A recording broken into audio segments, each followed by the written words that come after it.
Hello guys, it's me Lunar. Welcome back to this video going over the PUBG console update 6.3, which is out now, or it will be very soon on the live servers. There was no PTS this time around. The update is focusing on mostly weapon and quality of life improvements, so a new weapon, the Panzerfaust, is being added, other weapons are being rebalanced, a new controller improvement for console, and more changes. We're going over the full list of these changes, so leave a like if the video is helpful.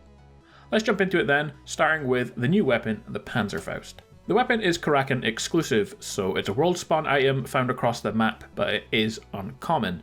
There is one guaranteed to be in every airdrop as well.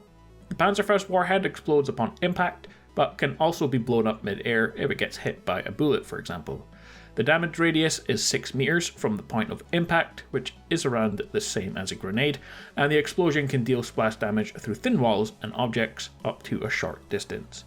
It can be used to breach specific walls in Kraken, much like the sticky bomb, and the warhead, like I said, will explode mid-air if it's impacted by an explosion or shot with a bullet. Once the warhead is fired, the Panzerfaust tube will be discarded and cannot be picked back up, so the Panzerfaust is a one-time use weapon, and you will need to find a different one if you want to use it again. Firing the warhead produces a backblast, so you have to be careful with your teammates, as the backblast damage hits any player within 3 meters behind them, and so could potentially kill a teammate, and zeroing options are 60, 100 meters by default, or 150. So it was teased at the start of Season 6 in the trailer, and it's finally being added to the game just before Season 7 comes around. Now, not only do we have a new weapon, but some of the older weapons are being rebalanced. Some of the ones that I remember being quite good when PUBG first came out, but they've not really been improved since then. So we'll begin with the Tommy gun. It's now much stronger and more versatile. You can also attach red dots and hollows to the Tommy gun now. So they've added an upper rail to attach those sights, increased the rate of fire from 700 to 750, increased firing accuracy. They've also reduced the bullet deviation penalty when firing for an extended duration. So your reticle for that when you fire for a longer time shouldn't be as high as it used to be. Increased movement accuracy, decreased recoil when firing for an extended duration, and that is due to the increase in fire rate. To the M249, they've removed from care packages and added to the normal loot pool across the map. You can now attach more attachments to it, but it's tougher to control and does less damage than previously. Added a stock attachment slot.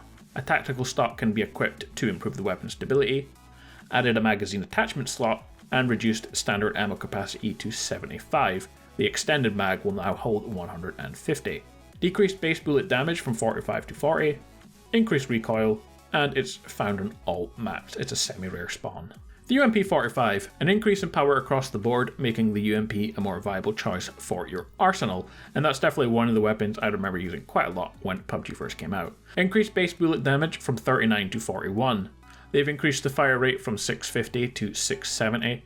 Increased muzzle velocity from 300 to 360, and that means that the increase in speed at which bullets leave the barrel will make it easier to track moving targets. Finally, to the DBS, they've removed it from care packages and it's now found on all maps as a rare ground loot. Alongside these balance changes, the M249 and Tommy gun models and firing sounds have been updated. Next, we have a console-specific change and improvement on preset A. On preset A, while holding aim or adds, you will keep your aim or adds even if you take an action such as falling, jumping, crouching, or prone. So for example, when moving while holding adds and you fall down a hill or under a building, before you would release the adds button and hold it again. After, you will continue to use your adds as soon as your fallen action is finished, if of course you're still holding the button down. For general quality of life improvements, they have improved visibility of nearby items on the ground by enhancing the glowing effect and adding a new pulse effect to items. The new pulse effect can be disabled if you wish to, and is listed as item flashing effect under the gameplay settings. To Team Deathmatch, invincibility will now be removed instantly when engaging in combat, so firing a weapon, throwing a grenade, etc. And also, Rich Presence will now let your Xbox friends know when you're playing Team Deathmatch, so it will show up saying you're playing PUBG Team Deathmatch when they look at your profile. To sound, we have a couple of improvements. Added additional ringtone for the sticky bomb, and low volume humming sound can now be heard well within 10 to 15 meters from the blue zone. This should help players identify when the blue zone is getting close. To the Survivor Pass Shakedown. The third track of Survivor Pass missions has been unlocked. The new missions follow an explosive theme. Keep in mind that the Survivor Pass and Survivor title systems will come to an end on April the 24th, because that's when the new season 7, will begin, so make sure to finish your missions before then. However, in the last 2 weeks before the pass ends, there will be a countdown on the lobby to keep you reminded.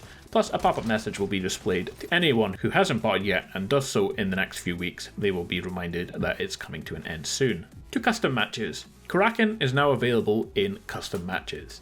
Added esports mode presets, so the default preset, normal BR settings with esport vehicle spawned. And 2020 global rule setting has also been added.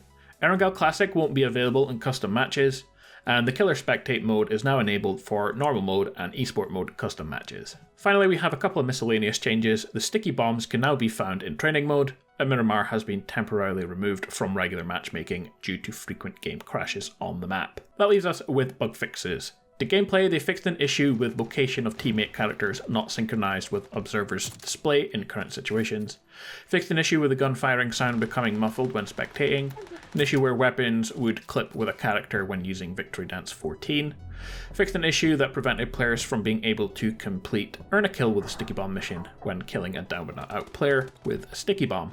And fixed an issue where a character could use a bandage without holstering their weapon. One World Fix fixed an issue where map textures displayed in a lower LOD when the player enters a match. User interface and user experience fixed the issue with round 3 message constantly displaying and a round not starting in team deathmatch, and fixed an issue with the name of Victory Dance 12 emote not displaying correctly. Voice chat, they fixed an issue where team voice chat not working when players come back to the lobby after entering the Xbox app settings screen after joining a party in the lobby. The skins and items, they've fixed issues with the PlayerUnknown's trench coat, issues with all glasses and masks items not displaying when equipping the Golden Dragon traditional cap, and an issue with the Killer Clown costume clipping with certain weapons. To sound, they fixed an issue with the Black Zone siren and explosion sounds, which were too loud. And to Survivor Pass missions, they fixed the issue with being able to accomplish the mission, reach top 10 after earning a kill with the QBZ or AKM in certain situations, and an issue where the game mission list was not being displayed in public matches after playing in-game modes that don't count towards Survivor Pass missions. Guys, update 6.3 is out now on Xbox and PlayStation 4. Let me know what you think of the changes in the comments below. I'm interested to know what you want to see fixed or added to the game, because I know a lot of you are playing Warzone right now rather than PUBG. I've seen the numbers the other day that the number of PUBG console players has halved since it's released. It went from around 500,000 daily players, which, to be fair, is a lot more players than I expected to be playing PUBG console, to around 250,000. So what changes do you want to see to get you back to playing PUBG? That's it for this video. Like and subscribe for PUBG updates as they happen, and I will see you all in the next one. Peace out.